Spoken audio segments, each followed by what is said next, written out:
menjalankan ibadah sesuai kemampuan. Sesuai kemampuan. Tapi menjauhi larangan sekuat tenaga. Ada sajadah panjang terbentang. Itu sebenarnya makna lagu itu, sajadahnya panjang. Artinya apa? Tempat kerja pun kita jadikan tempat ibadah. Iya. Siapa yang bekerja, lantas begini, dia kecapean. Berjatuhan dosa-dosanya. Kamu nanya, Ustaz jawab. Dipersembahkan oleh CDA, ikan olahan bermutu. Assalamualaikum warahmatullahi wabarakatuh. Waalaikumsalam warahmatullahi wabarakatuh. Masya Allah, tabarakallah. Selamat menjalankan ibadah kita. Semoga kita mendapatkan keberkahan setiap kegiatan kita di bulan suci Ramadan ini. Karena di bulan suci Ramadan semua yang kita lakukan Allah kasih pahala 70 kali lipat dibanding hari-hari yang lain. Wow. Jadi kalau orang salat, maka salatnya bagikan salat 70 kali. Orang bersedekah di bulan Ramadan bagikan 70 sedekah. Orang bekerja di bulan Ramadan, maka bekerjanya itu bagaikan orang bekerja 70 kali lipat. Makanya di bulan Ramadan itu semua penuh keberkahan karena dilipat gandakan beberapa sampai berlipat-lipat. Makanya bekerjanya lebih semangat lagi di bulan Ramadan. Jangan gara-gara berpuasa dengan alasan berpuasa sampai ibadahnya santai-santai. Harusnya lebih semangat lagi. Karena ibadah di bulan suci Ramadan bahkan bekerja pun dilipat gandakan pahalanya. Makanya kita mengangkat tema kali ini adalah menghindari bekerja dengan penuh keserakaan.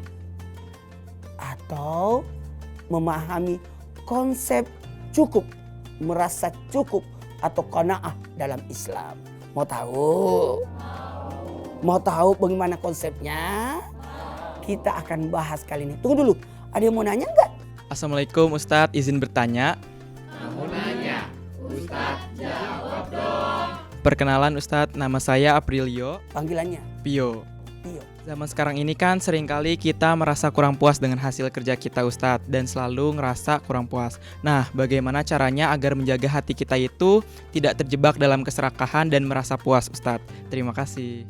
Bagus. Menarik sekali, tepuk tangan dulu dong. Menarik sekali. Karena gini, konsep keserakahan itu begini. Bagaimana menyikapi dengan bekerja dengan... Oh, tunggu dulu. Ada 3 jangan puas. Kita tidak boleh puas dengan 3. 1, jangan puas dengan ilmu. Tambah terus ilmunya. Tidak ada orang berkata serakah dengan ilmu.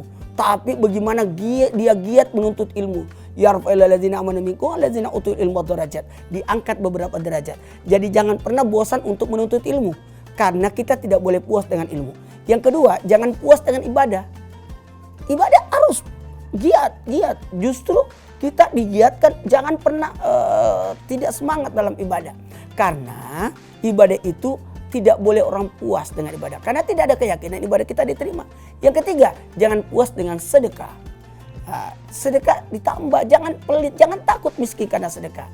Makanya kalau berbicara tentang bekerja, apakah kita tidak, justru bekerja itu lebih semangat.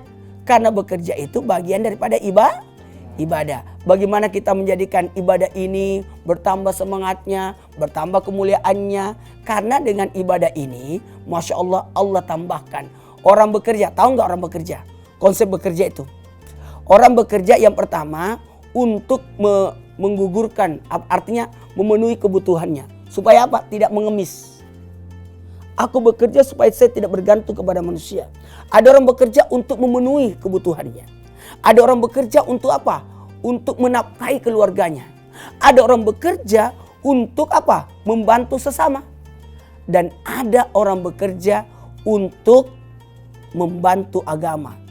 Nah, makanya ada konsep yang namanya bagaimana rasa syukur itu. Rasa puas itu, bagaimana kita puas menjalankan ibadah gitu. Merasa cukup. Mau merasa puas. Mau merasa cukup? Mau? Yang dilarang itu kayak al-duniawi sebenarnya. Sehingga merendahkan diri. Tidak salat gara-gara bekerja.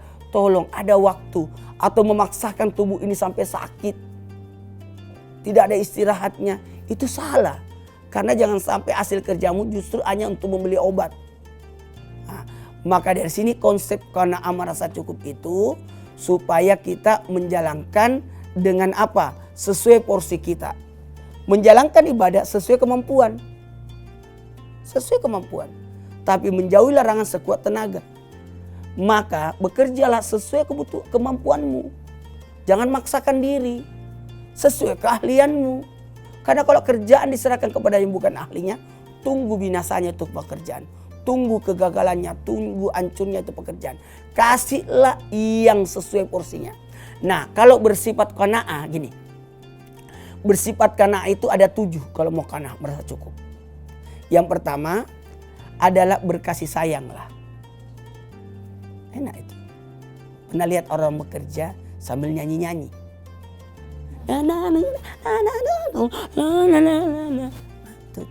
Tuh menikmati. Ada orang, mohon maaf, berkasih sayang sampai dia puas. Maaf, nasinya keras pak. Tidak apa-apa kan dari beras. Maaf, nasinya lembek, kan dikasih air. Maaf, nasinya hangus, kan dari api. Maaf, saya lupa masak. Tidak apa-apa, kita makan di luar yuk. Jadi apa? Konsep kepuasan itu muncul dengan adanya kasih sayang. Mau tahu lagi? Jaga emosi.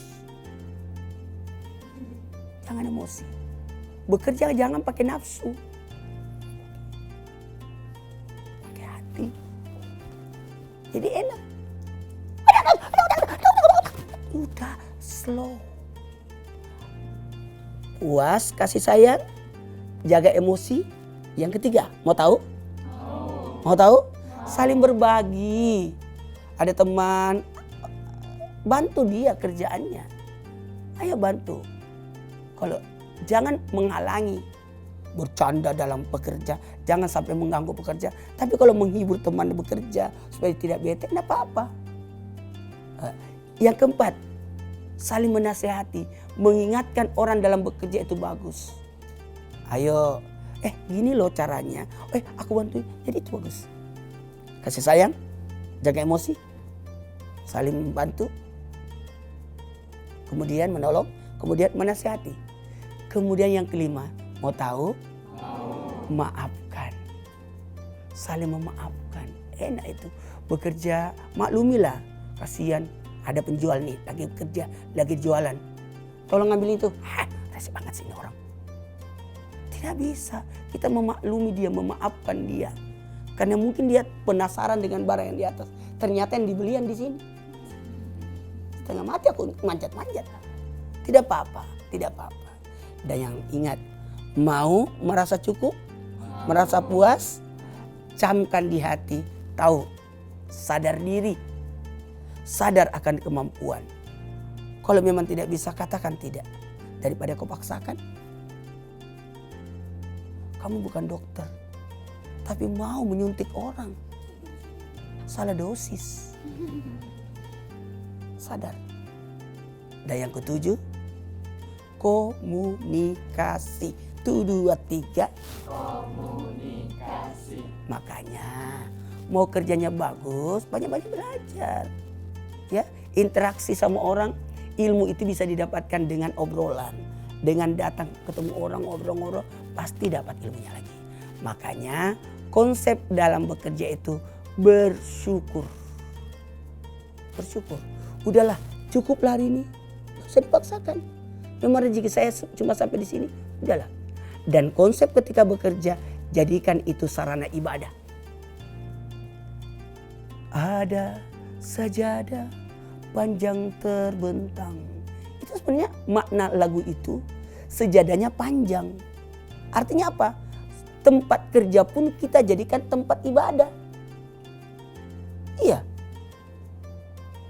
Siapa yang bekerja lantas begini, dia kecapean. Berjatuhan dosa-dosanya. Tapi jangan jual. Bukan itu. Bukan itu maksudnya. Kecapean. Ketahuilah. Keringat yang bercucuran ketika orang bekerja. Itu berjatuhan dengan dosa-dosanya. siapa yang meninggal ketika dia bekerja dikelongkan mati syahid. Setiap langkah kaki kita bekerja berguguran dosa-dosa. Ingat, Rasul tidak pernah mencium tangan pembesar. Ya. Nabi tidak pernah mencium tangan orang kaya. Enggak. Nabi tidak pernah mencium tangan raja. Enggak. Tapi Nabi pernah mencium tangan pemecah batu. Kenapa? Karena dia bekerja. Jangan tangannya begini meminta, tapi usahakan tangannya begini. Seluruh tubuh kita dipenuhi bulu. Cuma 2 yang tidak dipenuhi bulu. Telapak tangan dan telapak kaki. Semua ada bulunya. Telapak tangan supaya kita bergerak, bekerja. Wa ma min dabbatin fil ardi illa 'alallahi rizquha. Mau dapat rezeki bergerak. Kaki berjalan. Jangan pernah menghinakan diri dengan bergantung kepada manusia. Tangan di atas lebih baik dari tangan di bawah. Bantu orang. Ingat, ketika kita bekerja itu bertanda kita menjadi orang mulia. Tidak bergantung kepada yang lainnya. Untuk itu, sebagai kesimpulan, ayo bekerjalah dengan niat ibadah sehingga ketika kita bekerja mengantarkan ini dapat pahala. Tapi ingat, ketika kita bekerja, ingat akan adanya hari kemudian. Karena setiap pekerjaan itu akan diminta pertanggungjawabannya. Maka ayo sadarkan diri kita, ingatkan diri kita. Mungkin kita berkata, pekerjaanku cuma segini. Tidak, bisa jadi itu mulia. Karena dengan bekerjamu, engkau membantu orang-orang di sekitarmu. Minimal kau tidak mengganggu orang. Ayo kita angkat tangan kita berdoa. Bismillahirrahmanirrahim. Subhanallah, alhamdulillah, wa la ilaha illallah, wa Allahu akbar bi'alalika, an haramika wa ifadlika amman siwaka. Ya Allah, cukupkanlah kami dengan rezeki yang engkau berikan pada kami. Sehingga kami tidak berharap dari rezeki selain daripadamu ya Allah. Ya Allah, jadikanlah kami hamba yang pandai mensyukuri nikmat atas pemberianmu ya Allah. Allahumma li abwaaba fadlika. Bukakanlah pintu karuniamu, pintu pekerjaan, pintu ladang untuk bisa beramal ibadah. Amin, amin ya rabbal alamin. Satu hal buat kita, belajarlah untuk senantiasa menjadi manusia yang bermanfaat. Khairun nas amfahu linnas, sebaik-baik manusia yang banyak manfaatnya untuk sesama.